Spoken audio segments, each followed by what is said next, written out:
Radio Chilango. Vamos a platicar sobre un reportaje especial sobre abuso y acoso sexual en las escuelas, particularmente de esta capital. Ya lo decíamos, no son casos aislados, hay que ver el panorama completo y de esto nos va a contar la periodista Elia Almanza, a quien le agradecemos un montón, que esté en la cabina esta mañana. ¿Cómo estás? Ay, queridas Lisa y Luciana. Bienvenida. Muchísimas gracias por recibirme nuevamente en cabina. Yo la más encantada, feliz de estar por acá. Felices. Muchísimas gracias. Y bueno, pues también lamentablemente no siempre, ¿no? Con temas que son agradables, son temas duros, difíciles, pero de los que hay que hablar, y en esta ocasión nos centramos en las infancias y ponemos zoom en las escuelas, porque están pasando cosas en las escuelas y hay que prestarle atención, porque en teoría estos espacios tendrían que ser un lugar seguro para nuestras hijas, hijos, hijes. Se trata de uno de los lugares en los que más tiempo pasan después del hogar. Sin embargo, pues no es así en muchos casos, debido a la violencia que se ejerce pues contra ellos, ellas, desde el bullying hasta pues lo más grave, ¿no? Que son el abuso y el acoso sexual. No sé si recordarán, o quienes nos escuchan, que en varias ocasiones hemos visto cómo padres, madres de familia cierran avenidas, calles, ¿no? Denunciando. Así empezó tu investigación, así si no mal empezó. recuerdo.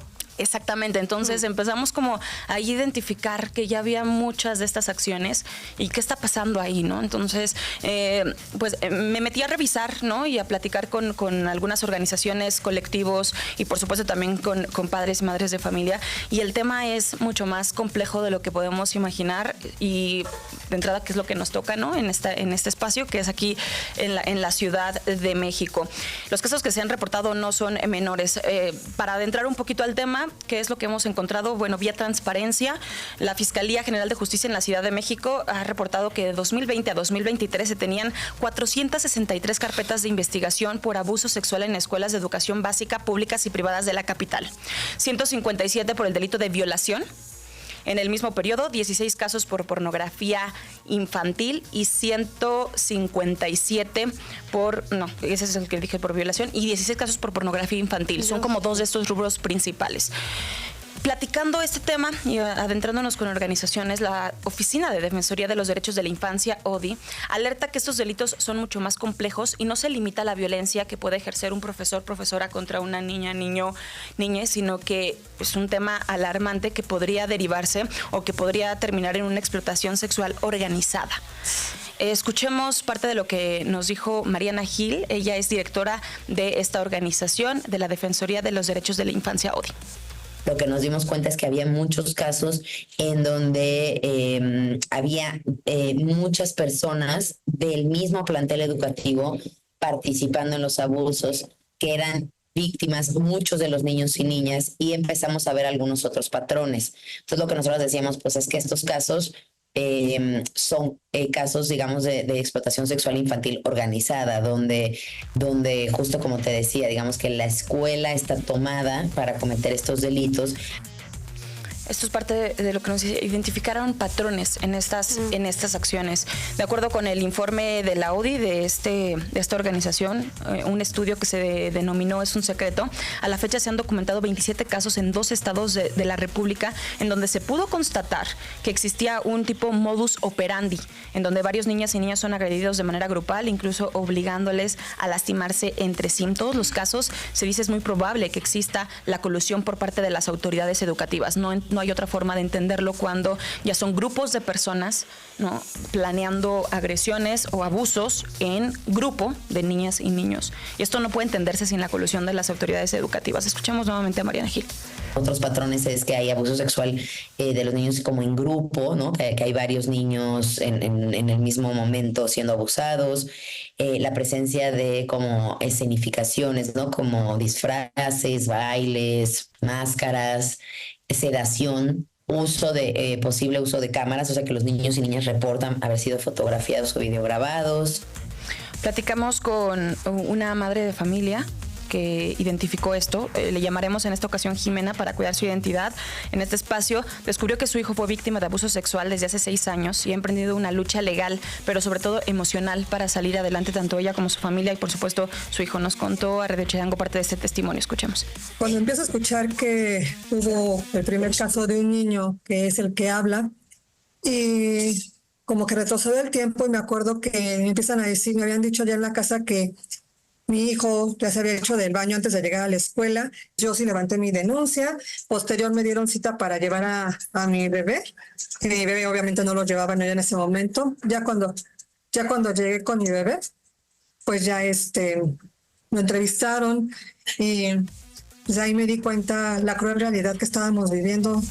Al escuchar su testimonio, yo sentía que me hundía en un abismo gigante.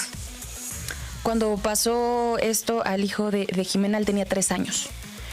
Esto fue hace 6 años y ellos siguen en esta lucha. El caso tampoco estuvo exento de la indolencia de las autoridades y de la revictimización con el niño, con constantes entrevistas. Y es un caso, por parte de las perdón autoridades. Eli que te interrumpa ahí, pero es un caso grupal también. O sea, había otros casos en el mismo... A partir de que se enteran en esta escuela preescolar, es un preescolar, a partir de que se enteran, ella empieza a investigar, a platicar con su hijo, se da cuenta que es así, se corre la voz y se logran coordinar un grupo de 30 familias para hacer estas denuncias. Preguntamos a la Comisión de Derechos Humanos de la Ciudad de México sobre el tema. Ella reportó que solamente de enero de 2023 a julio de 2024 conoció de 7 casos relacionados con violencia sexual. Desde la autoridad responsable a la autoridad educativa federal en la Ciudad de México, dijo, en 5 de estos casos la violencia sexual fue llevada a cabo por personas servidoras públicas en agravio a alumnas, y en los 2 casos restantes la violencia se realizó entre compañeros y existió omisión por parte de las autoridades. Bueno, pero lo que nos decía la comisión, esto no me toca a mí, en el caso es particular, en el de la Ciudad de México, lo que concierne al tema educativo lo lleva a la SEP.